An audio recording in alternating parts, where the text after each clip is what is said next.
I'm Samax, and this is my artist spotlight. I grew up in a military town, Killeen, Texas, small town, which means that the kids were moving in and out of town so fast that most of the time it didn't feel like it was worth the trouble to make friends with them. And I spent a lot of time by myself reading comic books and drawing and making art, before I even knew that art was a thing, before I even knew that. I remember when I discovered that people made comic books, I knew at that moment that that's what I wanted to do. The first thing I remember really loving to draw was dinosaurs. Then, like firemen and stuff like that. Discovered Spider-Man when I was 3 years old. And then, I started making my own characters and just drawing that stuff, stuff around comics. Other kinds of art evolved from there as I got more of an understanding of how images were made, like the images that you see. I just drew a lot.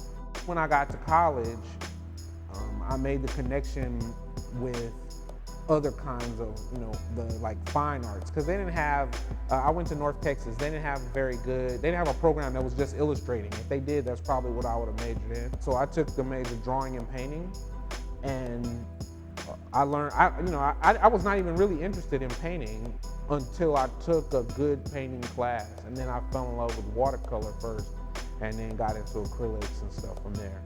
I really get my inspiration initially kind of from the culture that surrounds me, hip hop culture, kind of nerd culture, comics and things like that.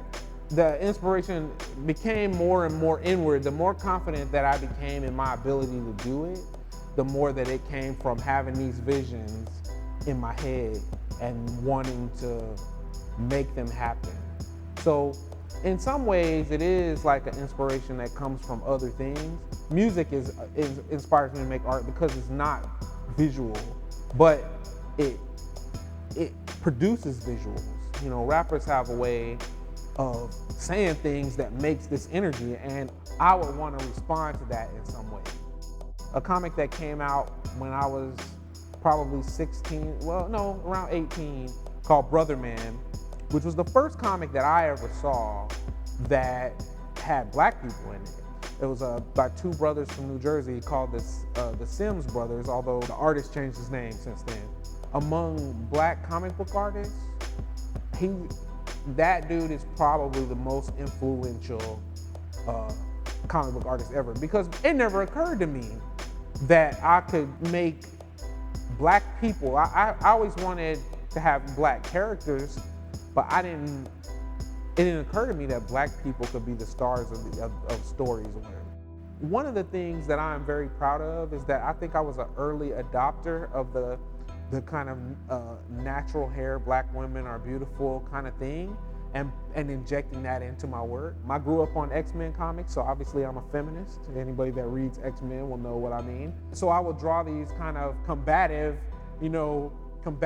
beautiful, hostile but alluring black women, you know what I mean? I'm doing a lot of digital stuff now. It came about from just the necessity. I got handed a comics project that required a lot more work than I knew I could do, and so I agreed to it first because I needed the money, but then I said, okay, I'm gonna use digital work in a way that I haven't before. Me and my friends did a comic called Champion of Children about little kid superheroes, and we did an anthology of 5 different stories. Very frequently, either on the internet or at a show, I'll have somebody walk up to me, an adult, say that I made them believe in themselves to be able to be an artist, or just feel confident to be able to express their way. And just having people get something from it, be able to do that and get any kind of reward from it financially, but then also have it speak to people and help them and have them feel like they can tell you that, like they can come to you, like they know you because of the work. That's awesome.